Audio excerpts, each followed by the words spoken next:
sumur penyegel naga. Halo, Randall. Jangan lupa beberapa hari lagi, gadis yang dikenalkan Amy akan pulang. Iya, Bu, aku sedang menyapu halaman sekarang. Baiklah, lanjutkan pekerjaanmu. Jika kencanmu dengan gadis itu berjalan dengan baik, kami akan membayar uang muka untuk membeli rumah baru di daerah ini agar kamu tidak dipandang sebelah mata lagi. Iya, Bu, aku tutup dulu teleponnya. Randall mesa menutup panggilan itu.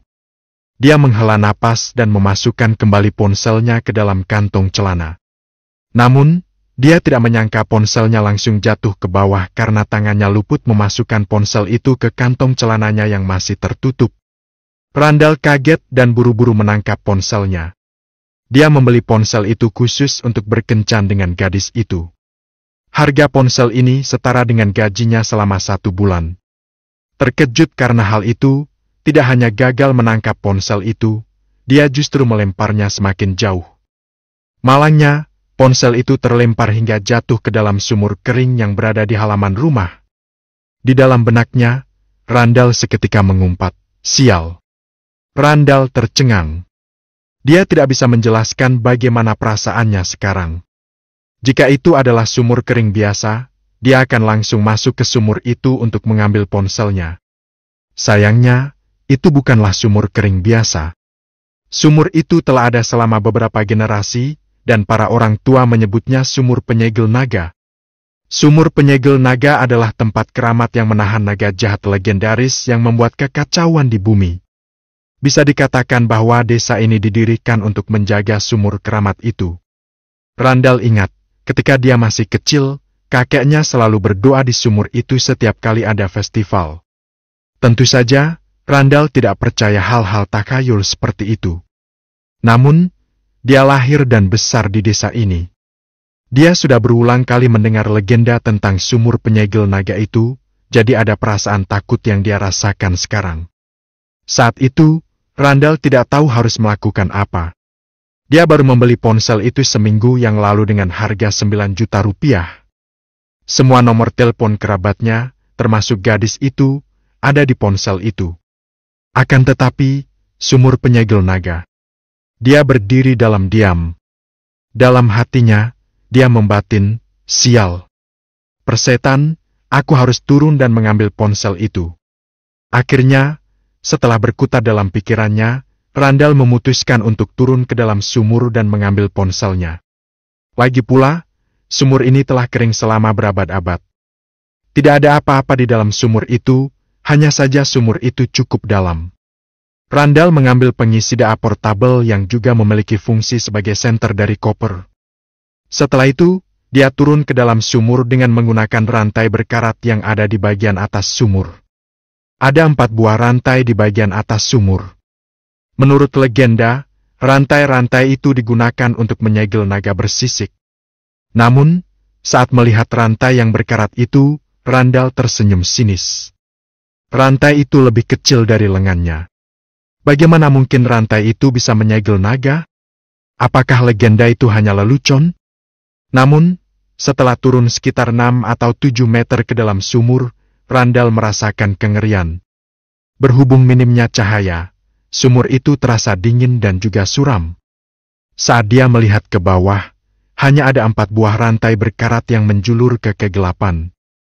Gerakan rantai-rantai itu menimbulkan suara yang berisik, seolah ada hal mengerikan yang bisa terjadi kapan saja padanya. Hal ini membuat bulu kuduknya berdiri. Setelah itu, Randall menyalakan senter pada baterai pengisi data dan lanjut turun. Dalam keadaan seperti ini, waktu terasa berjalan begitu lambat. Dia seakan mati rasa dengan waktu. Randall tidak tahu sudah berapa lama waktu yang berlalu. Dia baru merasakan kakinya menyentuh tanah. Dia sudah sampai di dasar sumur.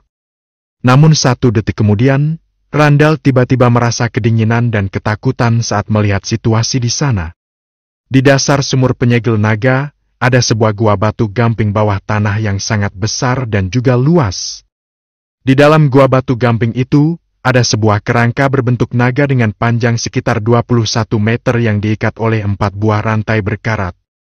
Saat itu, jantung Randall seperti hampir meledak. Ini adalah naga bersisik!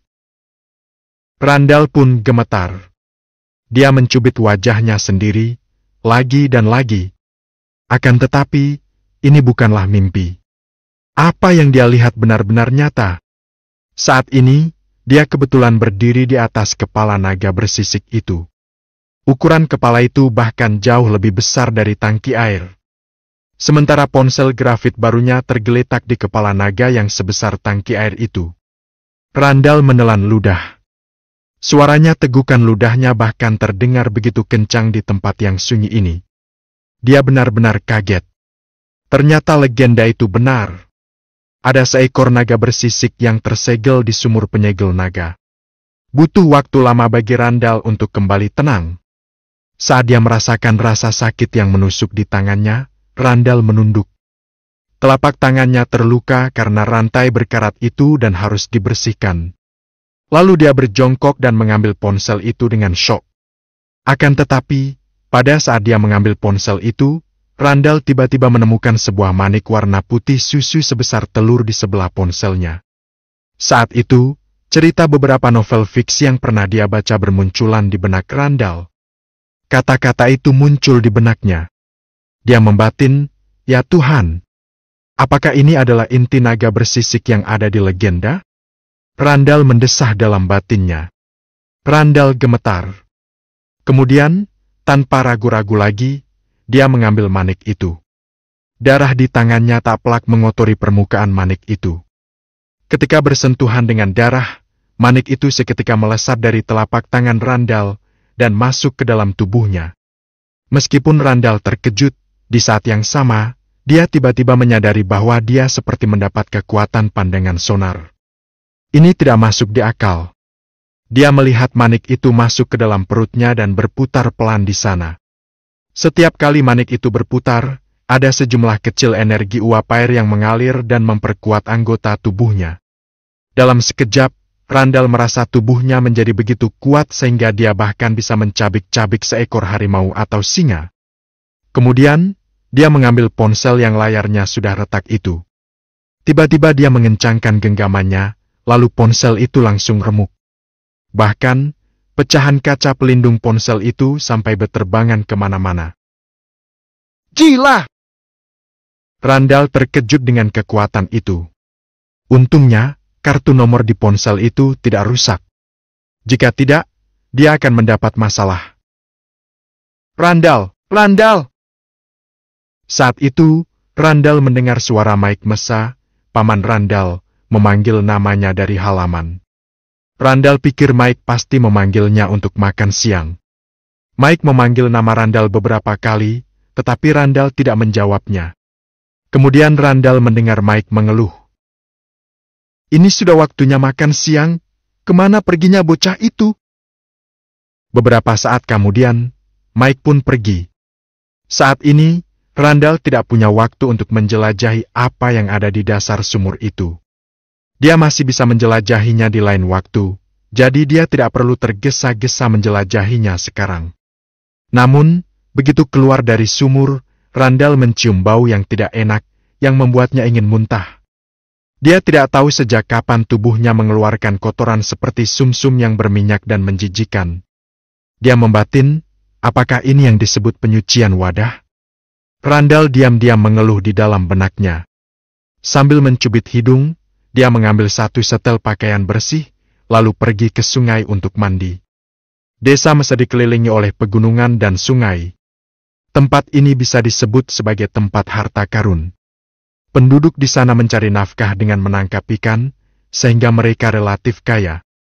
Sayangnya, dalam beberapa tahun terakhir ini, pemerintah mengeluarkan kebijakan yang melarang penangkapan ikan karena adanya aktivitas penangkapan ikan yang berlebihan.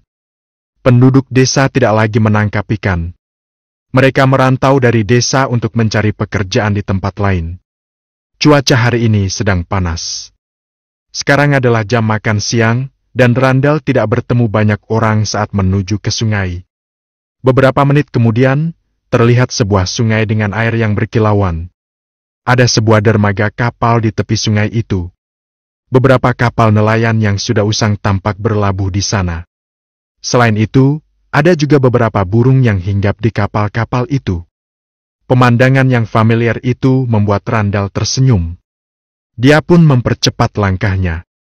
Namun saat itu, inti naga bersisik yang ada di perutnya tiba-tiba berputar kencang dan tampak seperti alat pelembab udara yang menyemprotkan air dari udara. Bahkan sungai yang tenang itu juga terpengaruh. Ada banyak kabut yang naik dari sungai itu dan terbang menuju Randall.